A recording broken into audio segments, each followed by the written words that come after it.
Welcome to our Learning at Scale 2016 flipped poster about the Distributed Esteemed Endorser Review, which is a new approach to assessment in MOOCs.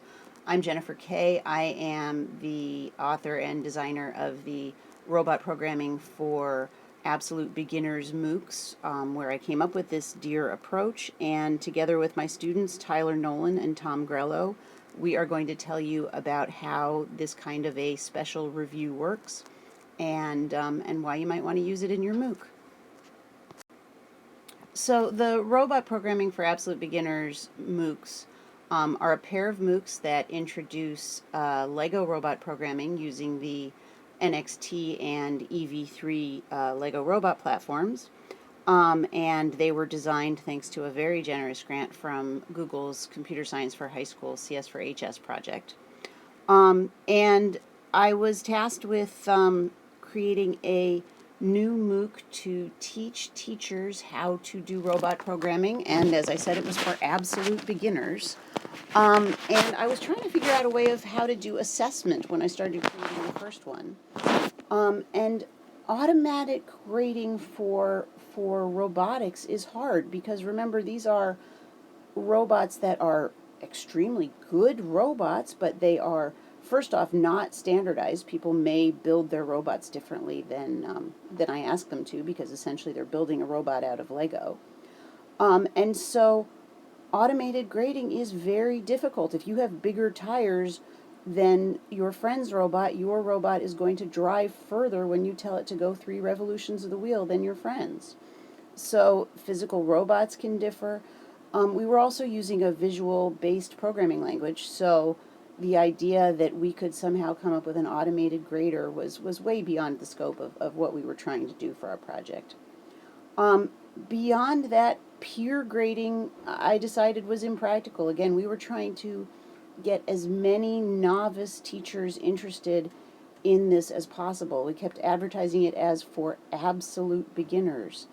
And while this was part of the Computer Science for High School, CS for HS program, it was actually aimed at middle school teachers who may or may not be experts in any sort of use of computers, and so we really wanted to try and make it as simple as possible.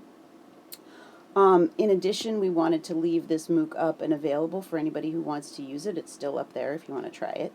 And, well, both of them are still up there. And so since it was in an asynchronous mode, we didn't think that peer grading was practical.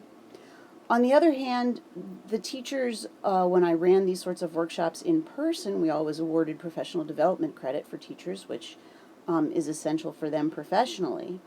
But I didn't feel like I could give the teachers professional development credit for having taken my MOOC without some heavy-duty certification, and I didn't really think that I would be able to find a way to certify them automatically. I couldn't think of a way to come up with it so that I could actually attest to the fact that somebody who had claimed to have taken my MOOC would have some idea of what the content was.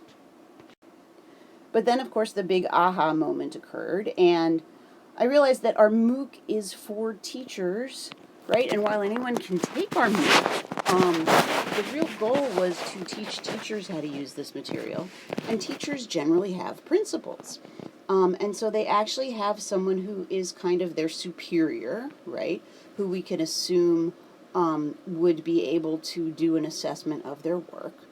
And if we involve principals in assessment, it's got a lot of benefits beyond just making my life easier because we figured out a way to assess things in a MOOC. So, you know, the principals can judge the value of the content in their own context, which means they can decide whether, having done this work, a teacher is eligible to get professional development credit within the scheme that they have at their school, or maybe not, but maybe it's still very useful. It also allows the teachers to share their work with their principals if the principal is assessing stuff, right? And perhaps the principal maybe will, having seen this work and say, wow, I didn't realize robots were so cool, and look what we could do, and how can, you know, start thinking about how could we bring robot programming into the curriculum.